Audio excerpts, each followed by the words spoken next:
Hey everyone. Okay, so it's been a minute since I filmed anything. I had to take a mental break, and really, I want to still take a mental break. But I wanted to come back on this video and kind of just talk about what's been going on. So I had winter break, and it's 2018 and everybody's like new goals, right? Well, I mean, really, it should be a continuum of goals. You shouldn't just start every year with a whole new set of goals if you haven't accomplished your last. So, the continuum of my goal of becoming a clinical counselor is still on and popping. I just got off of one of my live discussions, and if you want to know how I feel about live discussions, please take a look at my last video or the video before. I can't even remember. Not my favorite thing. Still is not my favorite thing. My biggest pet peeve is that it really does not feel like it connects to the current coursework for the class that we're working on outside of right before I went to residency one, where we had to learn basically how to interact face to face with clients. So obviously it was important to do live discussions because you wanted to kind of break the ice, get all the nervousness out as much as possible, and kind of have a feel for interacting with a live person instead of everything being in a book or writing a paper. So, this semester is my spring one semester, and it is my assessments, my first assessment course. Oh my gosh, it's like going on 11 o'clock at night. So excuse me, she's a little tired.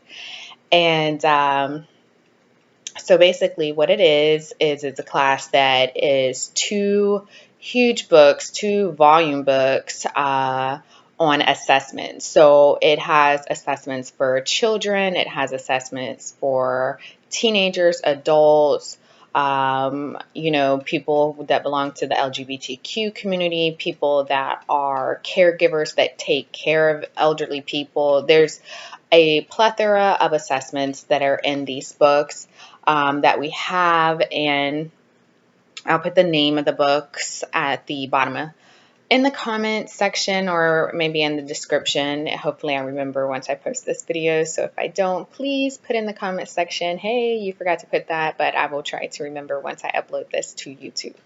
So the class so far, it's a little hectic. I don't know what is going on with this school and these hectic classes. It's like the coursework is loaded really weird, or the description of what the assignments are is not very clear. So then there's constant emailing back and forth with the professor. And of course, my ever loving soul with group work continues. But at least my group is kind of like chill, and I think we kind of vibe more.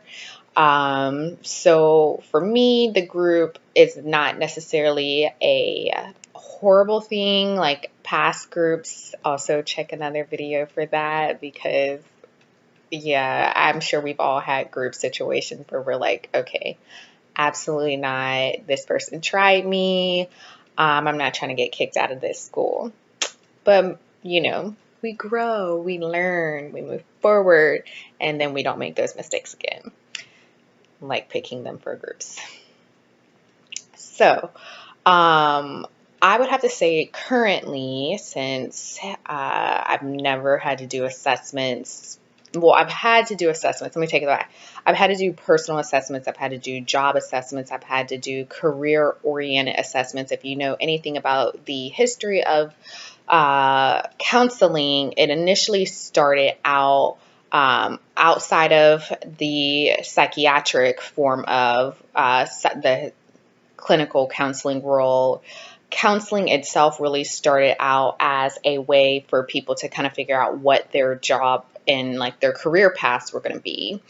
Especially during the Depression, it was really a hard time for people to grasp during a war state, and people were just kind of looking for answers of what they needed to do with their life. So that became a point of counselors and the need for them, depending on how old you are. I'm not going to really tell my age, but I don't know if they still do this in school or in secondary education, where you would have to take assessments and you would kind of fill in what your likes, dislikes are, and then you total everything up, and kind of at the end, it tells you what your job would be, like your ideal job based on what your answers were. So that's kind of what counseling initially started out being for. So that's just a little history. But obviously today, counseling is used as another form of the psychiatric world, but without the medications and everything like that involved, unless it's gotten to that point. This is kind of like the step before you get to like the larger step of needing a medical physician to really take over. There's a lot of times where you are going to work in conjunction with a psychiatrist, but really most doctors want patients to be able to seek treatment without the interference in the mechanism of medications. That's not to say that when you're counseling somebody, you're not going to understand that they are on antidepressants or mood stabilizers, because that will be a portion of your clientele depending on the demographic that you are serving.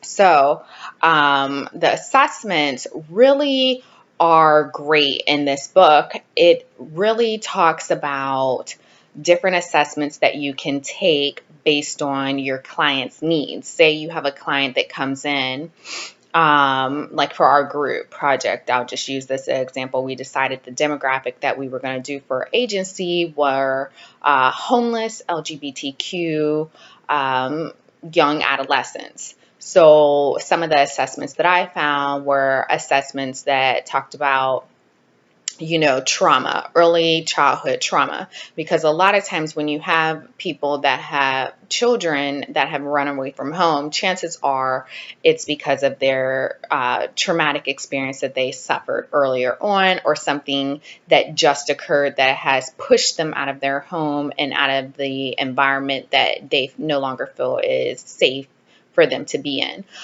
So there's assessments that deal with that. There is another assessment that I actually found, and it speaks to young gay males, talking about, kind of their first sexual encounter with another male.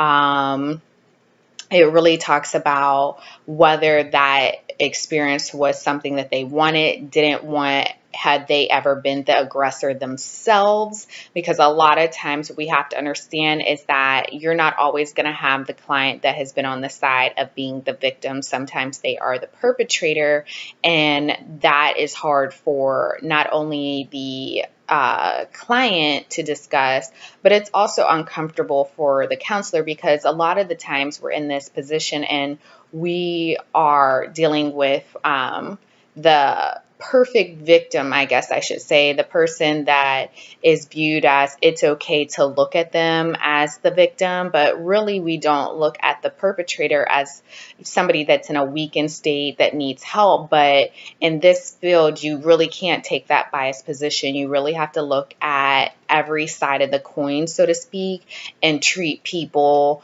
unbiasedly. So these assessments really help you to have patients, or not patients, clients, open up when they really don't want to, because especially dealing with youth, you're going to have the ones that don't want to open up. I mean, they don't even want to open up if there's nothing wrong with them. I mean, I remember being a teenager.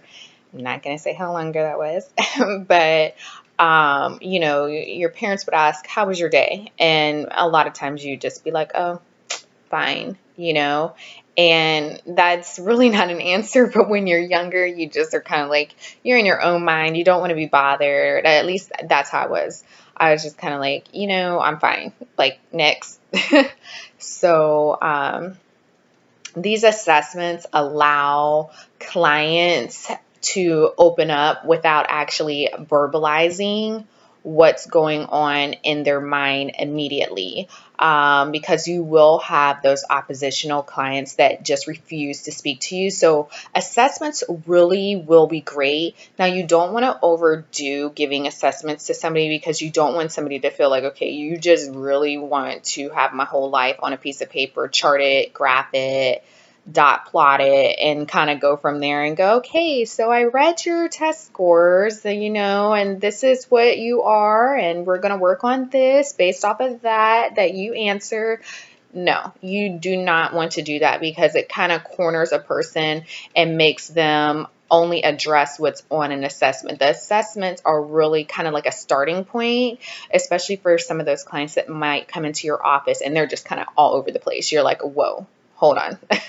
Let's get started with certain aspects of your life. So there are assessments that are actually geared for the client that's kind of all over the place, that even you're kind of like, I don't know where to start. Especially being a new counselor, you might want to rely a little bit more on those initial assessments, where it's just kind of going over the demographics of the person, kind of a little history about their life. It might have some questions, some incidental questions about certain periods in their life. And then you can build off of that, because chances are when you go through these assessments, you're going to learn something about your client that the client doesn't even know that they told you, that's going to allow you to understand them on a deeper level. And it's eventually going to help them open up and trust you more. So I would say that this class so far, outside of the crazy hecticness and everything like that, I've just been really taking the time to kind of look over the assessments for myself, and, taking the assessments. I think the biggest thing that a counselor can make a mistake on doing is providing assessments to clients and they've never taken assessments themselves. It's kind of like a counselor that's never been to counseling or been involved in some form of counseling. And I know I've been guilty of that. But it's really important to kind of understand not only your role as a counselor, but what that feels like for the client. And so I would really encourage other people to kind of just take the assessments themselves. And I'm looking at the book right now. It is Corcoran and Fischer, Measures for Clinical Practice and Research, the 5th edition, volumes 1 and 2. So there you go. I don't have to remember to put it in there unless somebody didn't catch it, and then I'd be more than happy to let you know. But they're pretty large books. The one thing I will say that I didn't do in my undergrad, well, especially because my undergrad was in marketing and economics, which is kind of like what I do in my current job, is revenue cycle, which I hate. But I would not sell your books. I know most people are like, what? I need to get my 25% of my book that I bought that was overpriced. Don't sell your books. Just don't. Because first of all, you're going to need a lot of these books, especially these assessments books. Honestly, I tried to sell one of my books and I couldn't get anybody to buy it. And I'm kind of glad. At first I was really pissed because I'm like, come on, this book's like 200 some freaking dollars and I'm giving you an awesome deal. But don't sell your books. I know it's going to be super tempting, especially when you start out. You're going to be like, okay, took that class, check, don't need that book.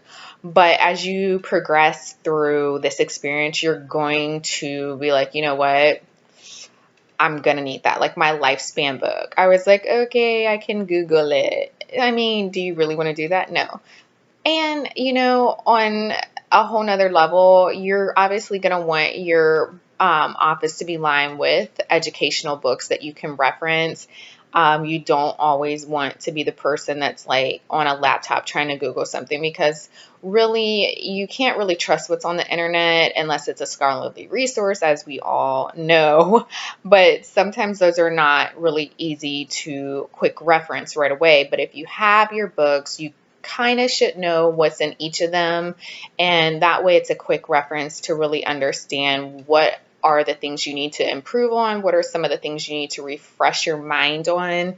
Also, it will help with taking your licensure test. It will help refresh your mind before you go on interviews, because that's what I'm kind of gearing up towards doing. And I kind of want to touch on that really quick. So in my school, we have this, and I don't know if anybody else has this. It's kind of like a fraternity, sorority, I don't know what you would call it, but organization. It's called Theta Chi Sigma. And so that is an organization that I belong to in my school. And it really helps you kind of bounce ideas off of one another. And so what I had suggested is that we really needed to go over people that have never been in this field before, what their resumes are supposed to look like, because I've never been in this field before, and pretty soon I'm going to have to start sending out my information so that I can begin field work. And I'm kind of like, okay, I have health industry experience, but not in this aspect. Like, I definitely do not, like, at all. And so one of the suggestions was that we can do resumes that are educational based resumes. So I've never done an educational based resume, but essentially what it is that you want to have a resume that really speaks to what your syllabus, your syllabi states. So I'm going to say this, but I need to actually like put it into action and do it. You want to try and collect all the syllabuses that you have from all of your courses.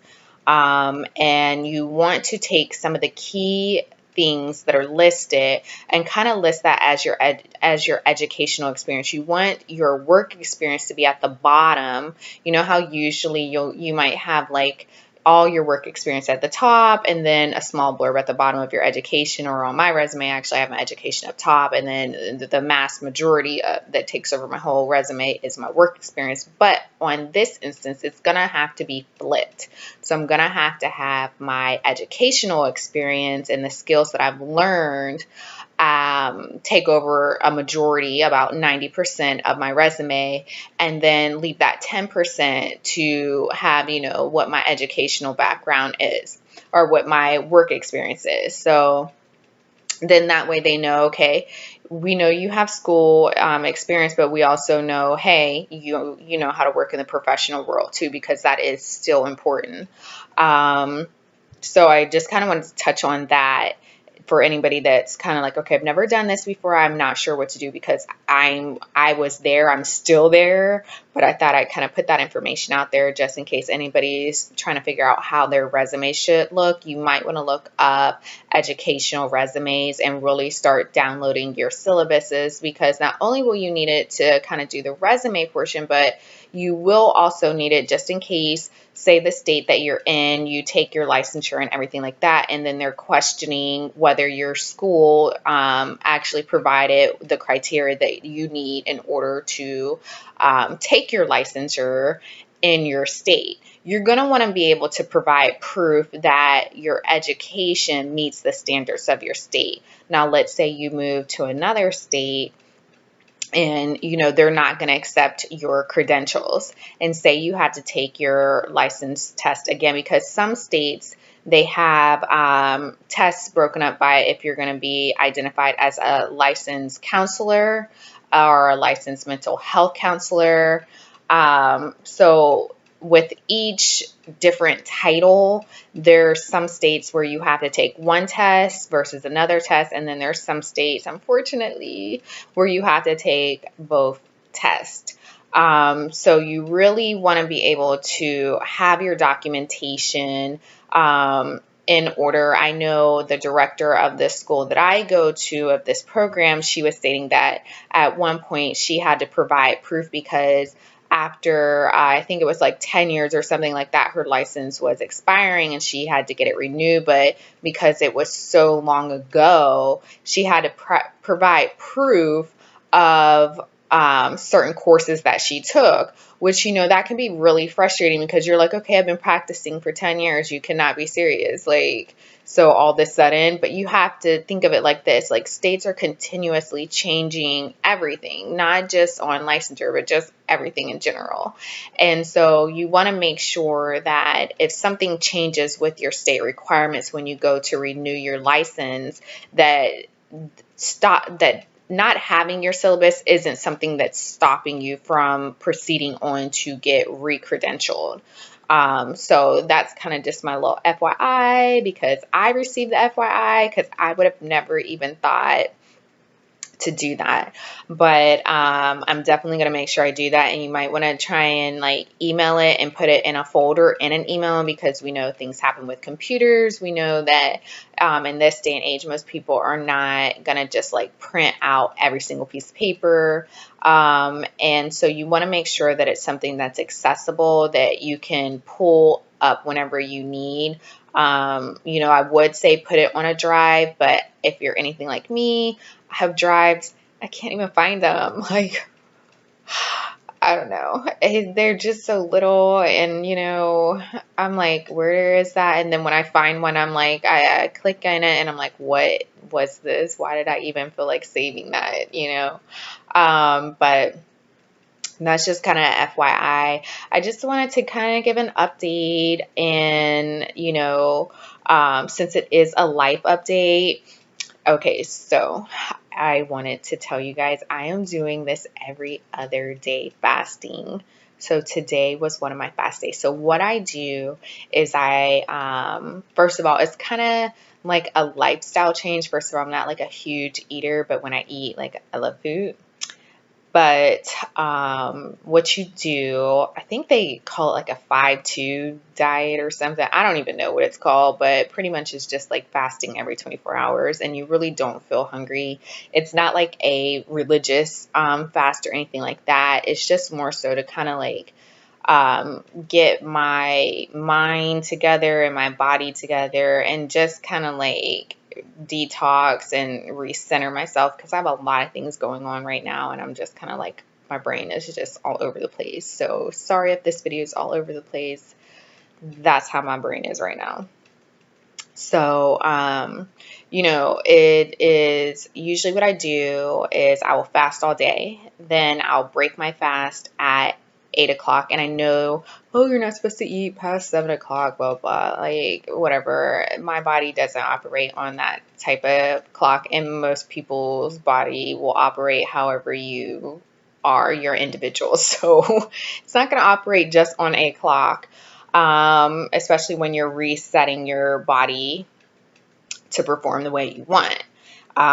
So I break my fast at 8.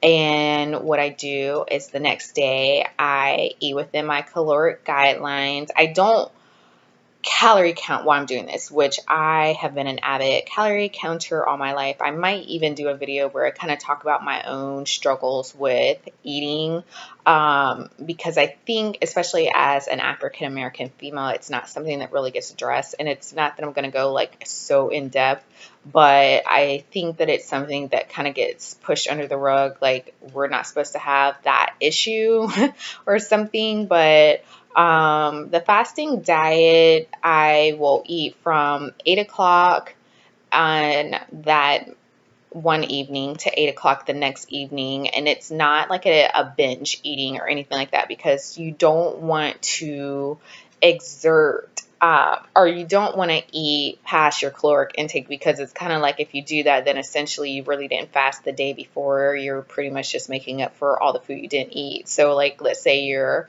caloric intake is supposed to be 1,500 calories. That's just throwing a number out. But if you're gonna, on the day that you eat 3,000 calories, okay, so really it didn't matter that you fasted. And so it's not just about the weight loss, but it's re-regulating my body because whenever I'm stressed, my body is out of sync. And I know how my body operates, and I know when it's out of sync and when I just don't feel myself. So that's why I'm doing this. I plan on only doing it for 30 days because I am an avid believer in that your body and pretty much will get used to anything that you do, even muscle memory. When I work out, I try and switch it up. Like recently, because I have been going to the gym, and I might go back to the gym next week, but I have been going to the gym like a lot. But once I started this fasting, the main exercise that I do is walking.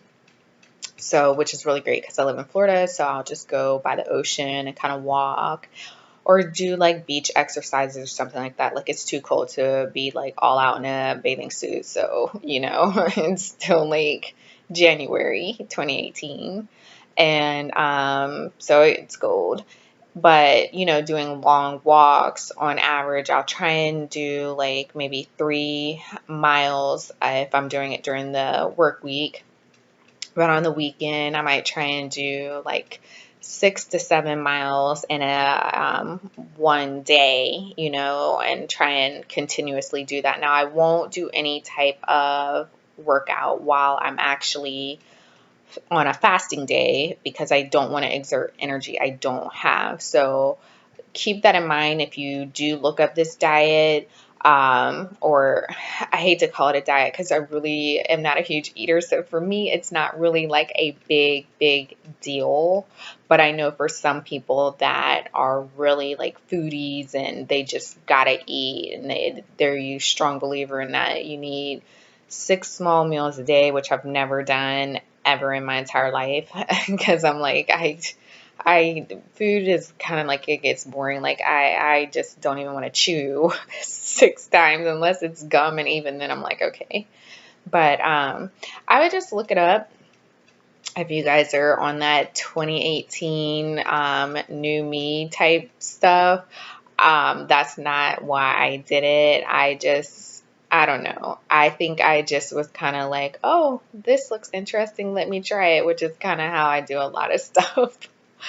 But I just kind of wanted to do a little video since I had not done one in a while, and kind of give an update and let you guys know what's going on with me. And I look forward to the next video. Hopefully it won't be such a long time before I do another one, but I hope everybody's doing great, and let me know if you are in the process of being a counselor, or if you are on this fasting diet, or if you've ever done a fasting diet, kind of what it did for your body and your mind, and if you would do it again, or if you're currently in the midst of it now.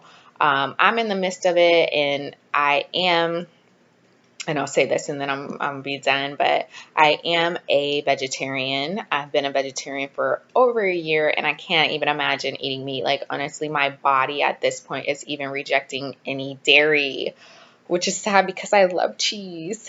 It's rejecting dairy products now because that's how much I don't eat animal product outside of cheese here and there. Well, my body's rejecting dairy now, not in the sense of you would think of a person that's lactose intolerant, but I get so much mucus built up and phlegm in my throat that I'm literally coughing so much to the point that I'm almost choking. And it's only right after I've eaten cheese or some type of dairy product, my body is rejecting it.